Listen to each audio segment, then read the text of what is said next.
guys, welcome to another exciting episode of the Stash Report from the Stash Project.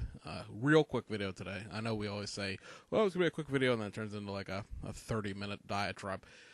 But it is like 5 o'clock, more or less, on the 13th of February, Friday the 13th. Ooh, scary. For any of my truck driving brothers and sisters out there, they all know the intense amount of fun it is to get your DOT physical done. And now with the added benefit of the Let's Eliminate Driver's License Fraud by Making Drivers' Lives Harder Act of 2012, we have to run our physicals to the DMV to have them attached to our CDL so that we cannot fraudulently possess, 5 physicals at one time or something like that. And that has taken all day. Usually I get home like 10 in the morning. Yeah, I got home like 20 minutes ago. So, fortunately for me, there's not a whole hell of a lot to talk about. We have a couple of kit releases, one reissue, and then some new kits to go over. Like I said, real quick. So, on the kit, we'll do the kit stuff first, and then we'll go over the new stuff at the end, because I think that will take the longer bit. On the domestic side of things, finally, you got the January releases out of round 2. So that's going to be your 70 Impala, your heavy Chevy, and that 70s box art in the art box with the little piece of paper suitable for framing in the inside of it.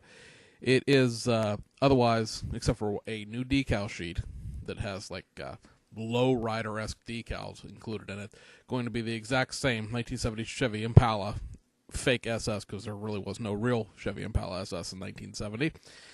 That it's always been. No new parts, no new anything, just a big fancy box, and you're going to pay way too much for a kit that you could get off eBay for half as much. I literally saw an original 1969 boxing of this kit, or 1970 boxing of this kit, for $12. I guarantee you this kit will be every bit of $25.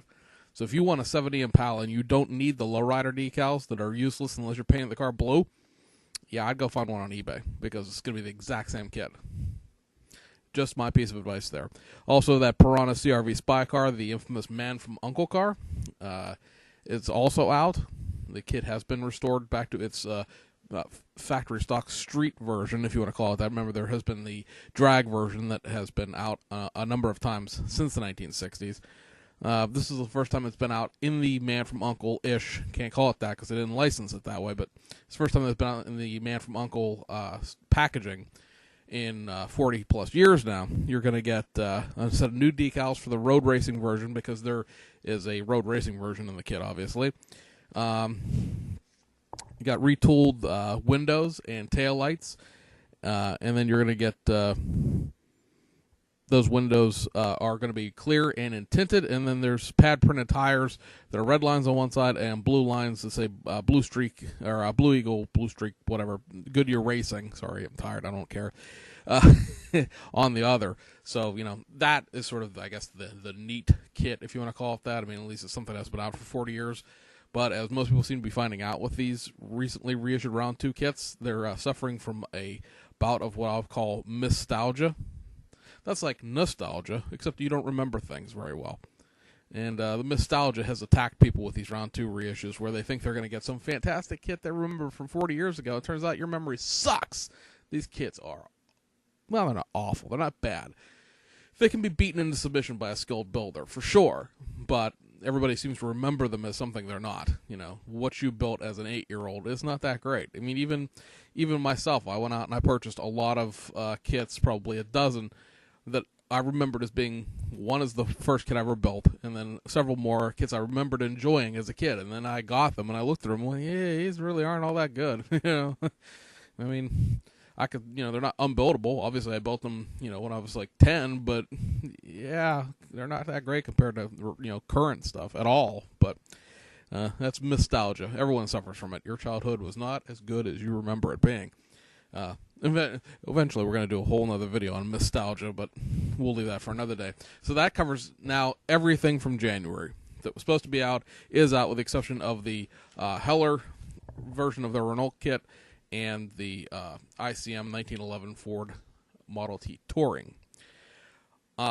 in February, one release from February, it has out the 1969 Mercury Cougar Eliminator, at least in the white boxing, because Hobby Shop had the white box. I don't know if they had the orange one and sold it, or if just the white one's there, or FedEx didn't bring, or UPS rather didn't bring, one case today, because I know UPS is slow walking my own package today. You get pad printed tires, decals with decal stripes, I should say, in 2 different colors, as well as I said there's could be 2 boxings released at the same time. One is orange, molded in orange. One is molded in white. I know, like I said, for sure the molded in white one is out. One other thing to think about. If you're into that Man from U.N.C.L.E. car and you don't want to pay the ridiculously stupid price for that box art kit, because it too is going to be in one of those art boxes, there's going to be a release of it probably in April. That's what the schedule says right now, subject to change. But in April, they're going to release it in just a regular box without all the art box gimmicks. Now, you are going to probably lose the 12-page booklet that'll tell you all about the car and everything. But if you don't want that stuff, you just want a kit, and you realize that the 12 pages of information are 0.2 of a second away via Google, and you want to save $5-10, probably $5, then you can wait a couple months, because let's face it, none of us are missing a bunch of stuff to do. Then I was just waiting until then. And then one reissue is out so far, and this one is a run from it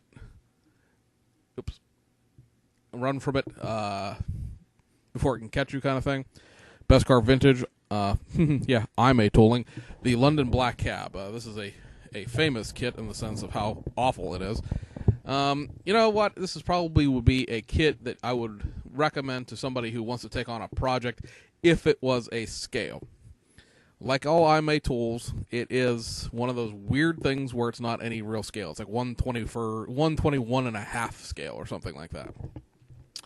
And that's his big downfall. I mean, this kit has to be popular. This is at least the second time in the last 18 months it's been reissued, not counting the version that came out about 2 years ago when Revell of Germany leased the tooling to do their own boxed version of this that they released alongside of that giant Routemaster double-decker bus, which just had to be, just a huge pile of disappointment for the people over in Europe or anyone in America who happened to buy one, thinking, well, now I'll display this black cab along with my bus, and I'll have all of the public transportation in London covered at once. Like I said, guys, it's 1/22nd scale, 1/21st scale. It's too small to put with your 1/20th scale stuff. It's way too big to put with your 1/24 scale stuff. And unless you buy other IMA kits, in which case I'm going to come over to your house and I'm going to beat you with them because you've made a horrible, horrible decision. It's a shame. It's one of those weird cars that would be nice to see somebody actually retool and make new, like Revell of Germany, actually make their own new tool version of it. But I don't know how. It's one of those odd things where I don't know how well it would sell. Well, it sells well enough that the Aoshima keeps reissuing it. But, is there really a need for a new tool version of this? Yes. I mean, is there really any reason we need, a new tool, Citroen, Citroen, pick your Citroen this year? I mean, there's a bunch of French cars coming out. Do we really need any of those? It is what it is.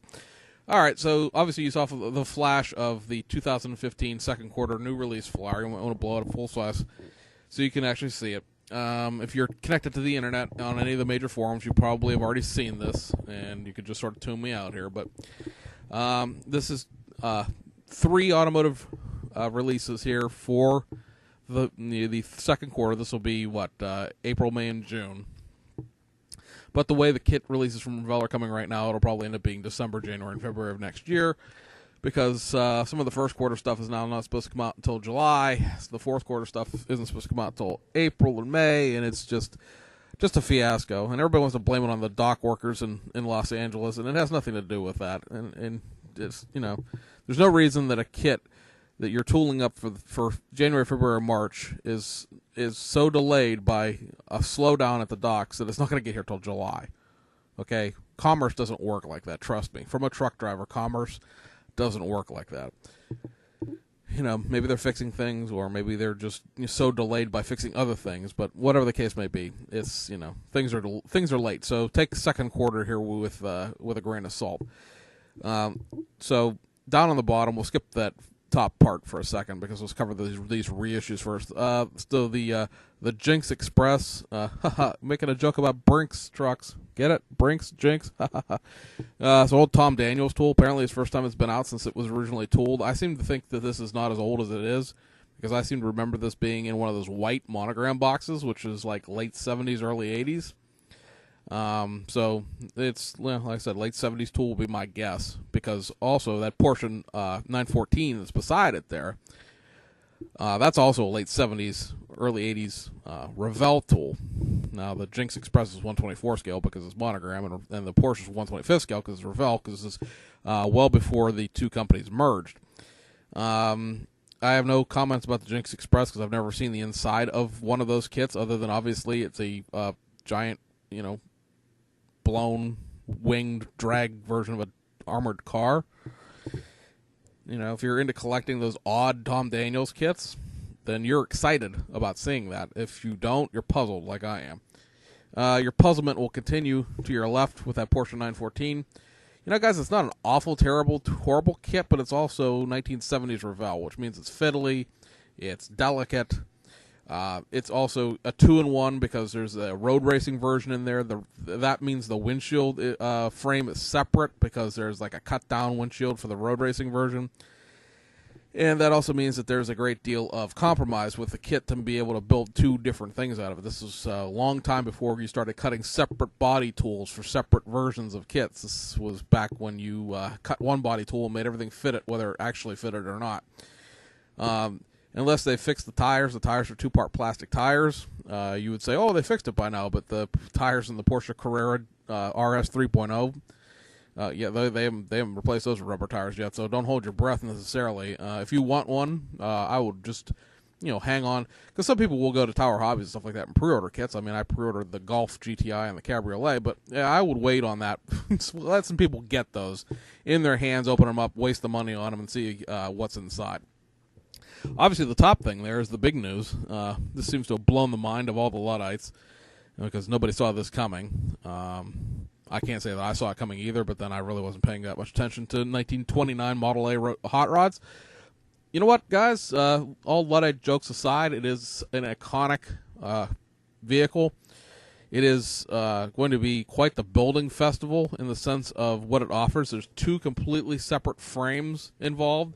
The car on the right is a high boy, and it's on a 32 Ford frame. The car in the left foreground is a low boy, and it's on a Zed, to use the hot rod terminology, a Zed Model A frame. Now, these are new tooled kits entirely, so it is not a new body on the old 32 Ford Revell frame or the Rat Roaster frame for that matter. This is a completely new 32 Ford frame. It was like, how many 32 Ford frames do you need? Well, I agree with this concept where you're cutting it specifically to fit this car, because then you're not trying to, make a car fit a frame kind of thing.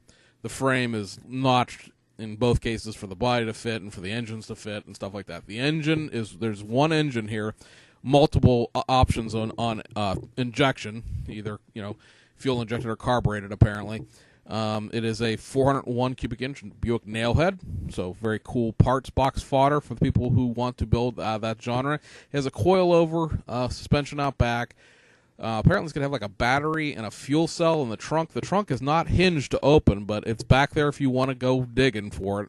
And, there's just going to be, there's two sets of wheels for it, and I don't know, it's a cool kit. This is one of those things that Revell will do really well because it doesn't replicate anything.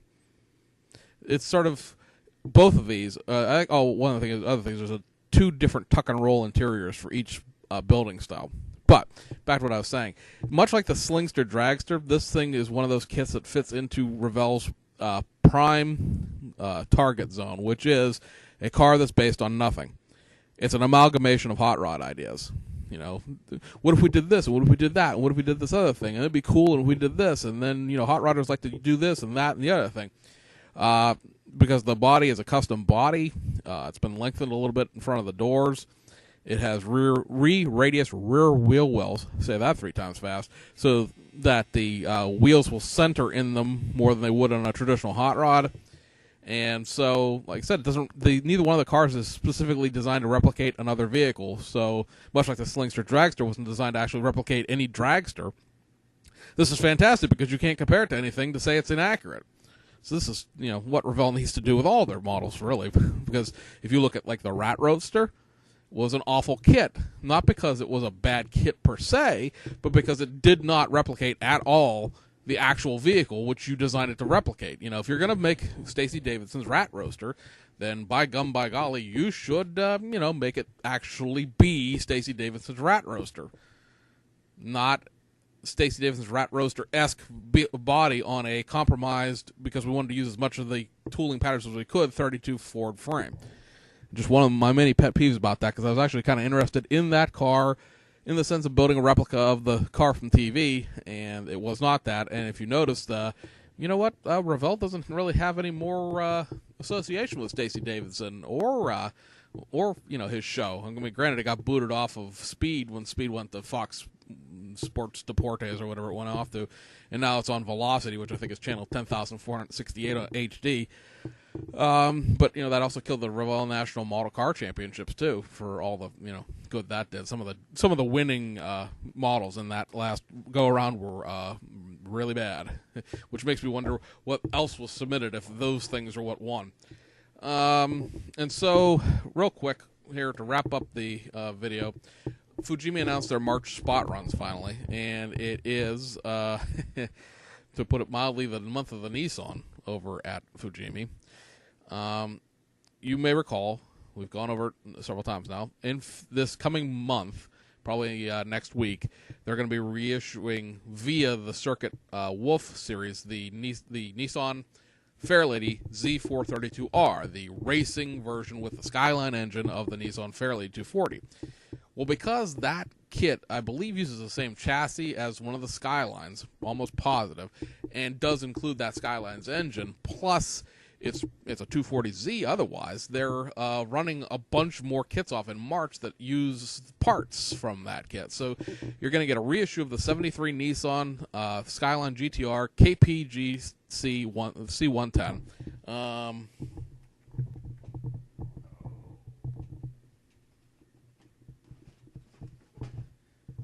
That's this kit. Really nice kit. Has an engine and everything. And it's really an engine, too. It's not just an engine insert. It's really an honest-to-God, you can take it out of the car and put it into something else engine. They're also going to be reissuing the Nissan Fairlady 240ZL, which is the luxury version, and the 240ZG. The ZG was another racing bred version. It is in existence because Nissan needed it to homogenized into Group 4 rally racing. This is the car that would later go on and famously win the African Safari Rally. It was not available in the United States. However, the United States Nissan, or Datsun dealerships here, sold the nose piece from it. You may recall the ZG, probably most famously because it has a very long, elongated aerodynamic nose with clear acrylic headlight covers that go over it. They sold those pieces. I don't know, I'm sure they actually sold the headlight covers because technically that would have been illegal in the United States because we couldn't have composite headlights here at that point in time. But they sold the elongated nose. So the ZL and ZG both include an engine as well because the Z432R kit includes two whole engines. The GTR engine, the S20, and I think it's an L20, S20, something. I don't know what it is exactly, and I'm not going to go look it up right now, but it includes an entire, the Fairlady kits include an entire engine as well, the factory stock version of the engine. All three of those kits, the Skyline and the two Fairladies, are going to have two sets of tires and two sets of wheels involved. They will have the factory stock tires, in the Skyline, it's like a set of Steelies, but there's, hubcaps for the Fairlady. And it also looks like, from looking at previous issues of the Fairladies, that the other set of tires is like a dished or lipped set of Watanabes. It's hard to tell from, looking at instructions and box art as to what it actually are, but that's what it looks like. I was going to say, well, they look like 5-spoke, 4-lug wheels. Well, those are Watanabes for all intents and purposes. And there's definitely an offset to the rear wheels. They're definitely dished that dished though, or something, or lipped to the point where they're definitely inset from the wheel lip more than the front ones are. So, like I said, all three of those kits will include 2 whole sets of wheels and tires. I'm sure there's a thicker set of, there's a staggered set of tires to fit those the Watanabe wheels.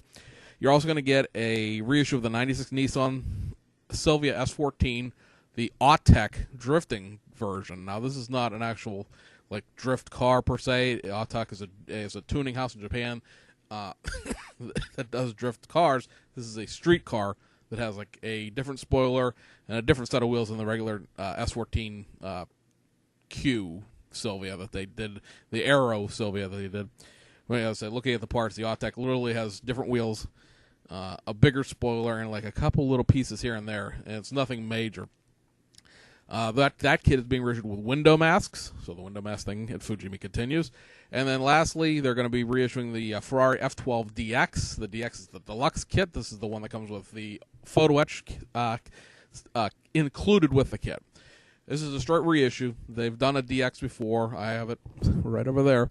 If you read the machine translation of the press announcement from it, it says releasing due to popular demand of mold. I'm assuming that Japan is not actually demanding mold per se, but is saying, why don't you reissue that with a photo etch inside? And so they're doing that. So that is the March reissues from Fujimi, and we had no new kits out of Japan. I was surprised by that due to the fact that Chinese New Year starts in a couple weeks here, and some Japanese kits are produced there. Big long list of stuff that needs to come out next month, or this month, I should say. And we only got about 15 more days to do it in, so it'll be interesting to see. I told you that Wednesday Japan National Founders Day thing was going to cause a problem.